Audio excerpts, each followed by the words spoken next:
Welcome to Internal Affairs of the Mind, where we don't chase trends, but we chase the truth, where reflection is weaponized and reality's got no place to hide.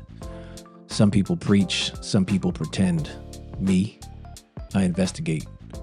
I'm Greg Thompson, a retired cop with over 2 decades experience, but a lifelong investigator. And now, a full-time interrogator of the human condition. This isn't therapy.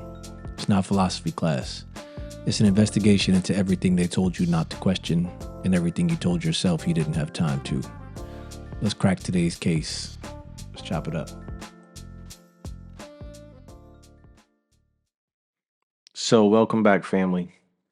Want to say thank you for following for the last 9 episodes as we come to the season finale, and appreciate all of the love and the attention for this endeavor. Looking forward to continuing on into bigger, better, greater things. But for today, I want to talk about. I've been sitting with some thoughts for quite some time, longer than I'd like to admit, and definitely longer than I probably should have. Because one thing's for certain: the older I get, and the more I reflect on life, on people, on everything we've unpacked and discussed this season, the clearer one uncomfortable truth keeps getting.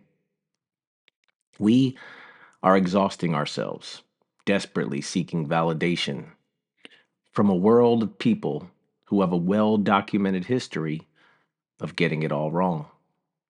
And not just kind of wrong, like historically wrong, spectacularly wrong. From a world of people who, and let's chew on this for a second, who once crucified a perfect human being. And no, before anybody gets rubbed the wrong way or thinks I'm preaching, this isn't a religious conversation. This is a human indictment. Because if perfection itself couldn't survive public opinion, what makes any of us think that we will? See, that question has challenged how I look at everything. This guy, I spent a large portion of my life trying, rather caring too much to be understood, standing in front of juries that never intended to hear the truth. Juries made up of strangers, family, friends, narratives, headlines, comment sections, and just generally overall people who already knew how the story ended before it even started. Trying to explain myself, trying to show my heart, trying to prove that I was more than a uniform, more than a label, more than a script that we, the people, handed me. I wore a badge in a world that decided the badge represented so much of everything else except the human underneath it. And if I'm honest, I still wanted their approval. That's the part we all don't like to admit. See, let's look at the pattern. A man showed up preaching love, not domination, not revenge, just love, humility, truth, service. Didn't try to lead an army to take it by force, didn't carry any weapons, and did not demand any loyalty or any attempt whatsoever at a power grab. And humanity looked at that and said, yeah, nah, this makes us uncomfortable. We don't like the way that makes us feel. And then mob mentality rose to the surface. So they mocked him, judged him. Hell, some turned on him and eventually cheered his public execution. Not because he did anything wrong, but because he disrupted ego, identity, and control. He didn't fit the standard. And ever since then, we've been repeating that same pattern. Different uniforms, different skin tones, different platforms from a different century, and now with much louder and farther reaching microphones. Same human condition. And I need to say this too, because it really matters and needs to be heard.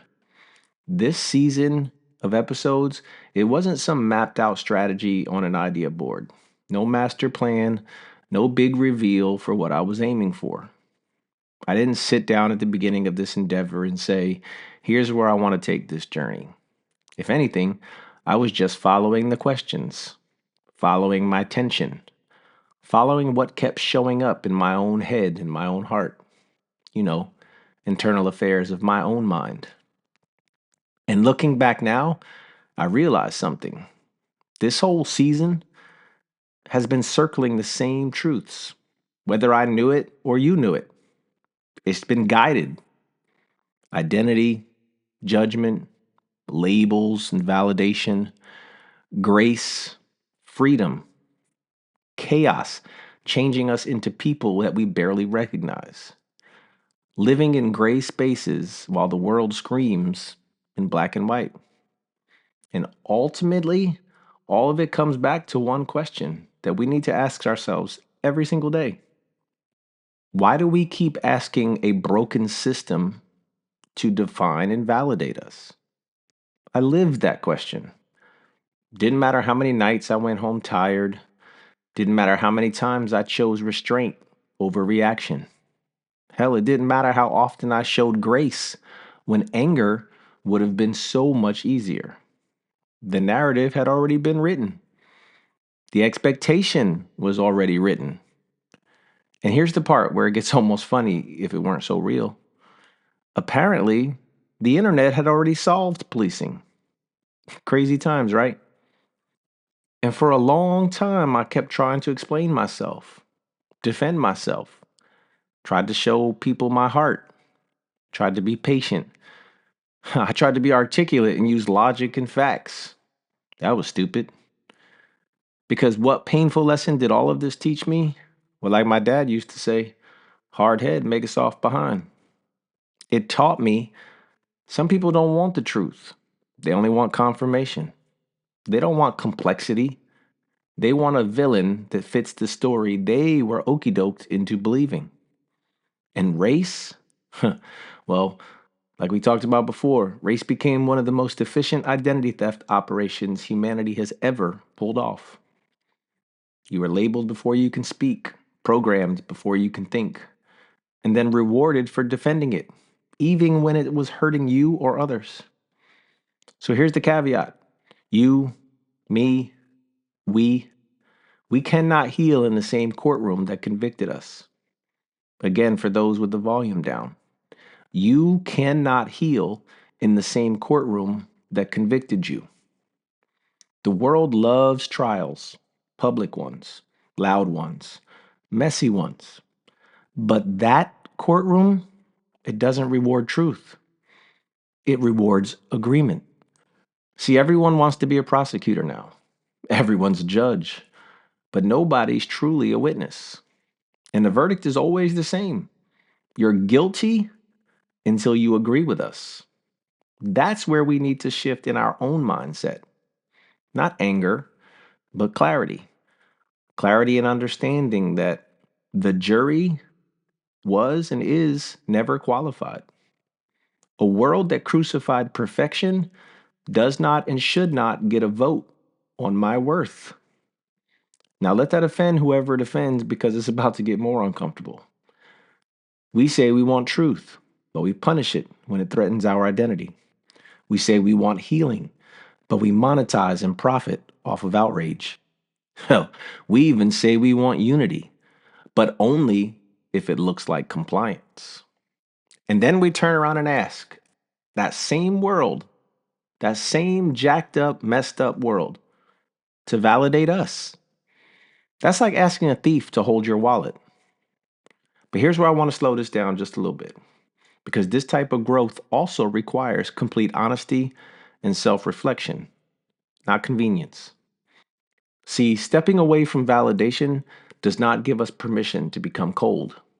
It doesn't give us the right to sit in judgment of others. And it definitely doesn't mean we get to become the very thing that we're trying to escape. Because here's my own uncomfortable pill to swallow. If I'm tired of being judged, but I'm quick to judge others, then I'm not healed or helping. I've just changed roles. I've seen this in myself. I've seen this in movements.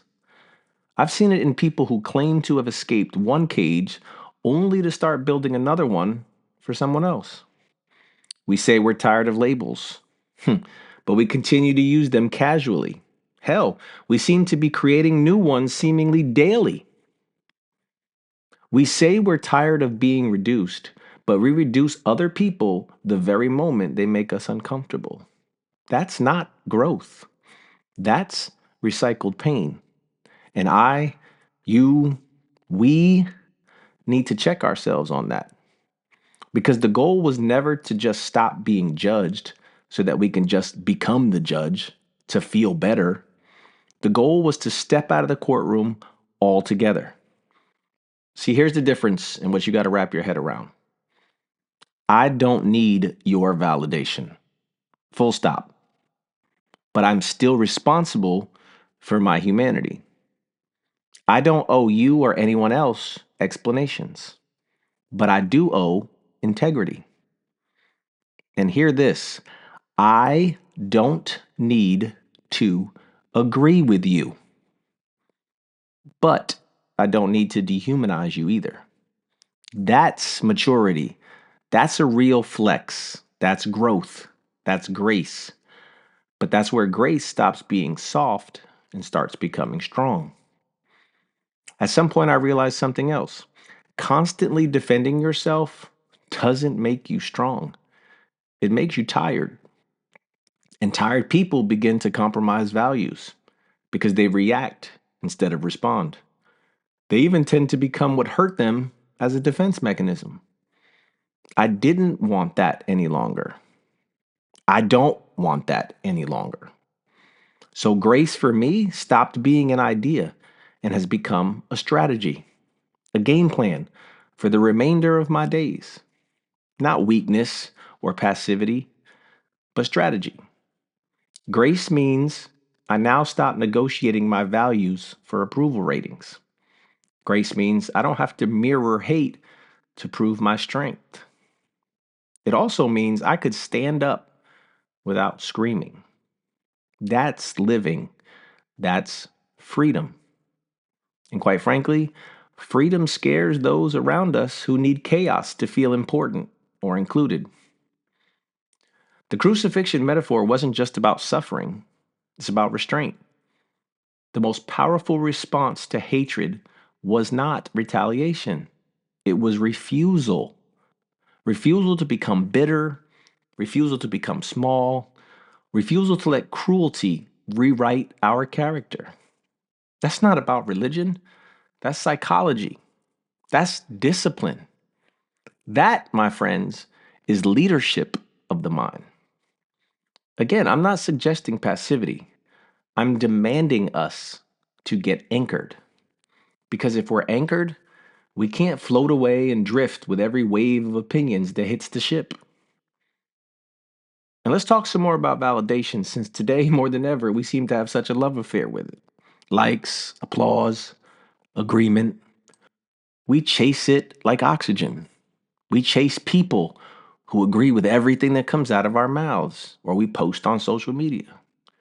But swallow this thought of fresh air. Validation from broken people comes with chains. The moment they give it, they can take it back.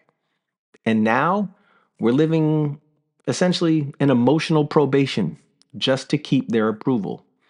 Editing yourself, shrinking yourself, negotiating yourself. Again, that's not living.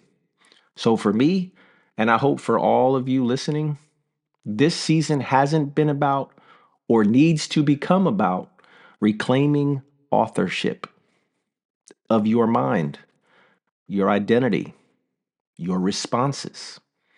You don't need to be understood to be whole. You don't need to be agreed with to stay grounded. And you definitely don't need to win every argument to demonstrate your worth or your value. See, some of the strongest people I know stopped explaining a long time ago and they started aligning. That's the real flex. Alignment over acceptance. That's the upgrade. And here's the funny part, if we don't stop and laugh, we might actually go crazy. The same world that tells us and says, be authentic, will punish you the moment your authenticity makes them uncomfortable. The same people who say it's okay to speak your truth will silence you or argue with you when it doesn't match theirs. So let's stop being shocked, surprised, offended, because chaos continues to act like chaos. We will never find peace by being right. We will only find peace by being rooted in values, in self awareness, rooted in the quiet confidence that comes from knowing who you are, even when nobody claps. Hell, especially when nobody claps. See, I read somewhere that a wise man was once asked, what is the difference between a weak man and a strong man? His reply, quite simple. A weak man is found in the crowd seeking validation and attention, while a strong man is found alone, seeking peace and improving himself. So I want to leave you with this in hopes that if the season taught us anything, it's this. Most of the pain we carry didn't come from being wrong. It came from trying to be cleared by people who never intended to be fair. We don't heal by winning the crowd. We heal by winning ourselves back. I spent years explaining myself to juries that had already decided who I was or they wanted me to be. Years trying to be understood by systems that reward compliance, not truth. The world doesn't need more angry voices. It needs grounded ones. People who can sit in discomfort without being destructive. People who choose grace, not because it's easy, but because it's powerful and just. So if you're listening to this and you are as tired as I am of explaining, of defending, of feeling the need to prove yourself, good. Because the exhaustion is trying to teach us something. The jury was never qualified and should no longer get a vote on your worth. Not mine, not yours. If truth itself can't survive public opinion, then maybe public opinion should never be the metric. Hell, if a perfect human being wasn't safe from judgment, then judgment definitely was never the metric. Stop asking a broken world to validate a healed mind. Stop pleading your case to juries that thrive on confusion and handing over your worth to people who profit from your doubt. The jury was never qualified. Align with your values, your integrity, your humanity, and anchor yourself. And let the noise argue with itself. If you truly and honestly self reflect enough, accept and learn from each mistake you are guaranteed to make, collect every stone thrown at you, and chase yourself enough rather than the outside nonsense, each day you won't be starting from scratch. You will be building anew. But this time, armed with wisdom, self confidence, self love, and internal resilience that doesn't require validation and grants you emotional freedom to pursue your greatness. Now, pardon my language, but I want to end the season with this.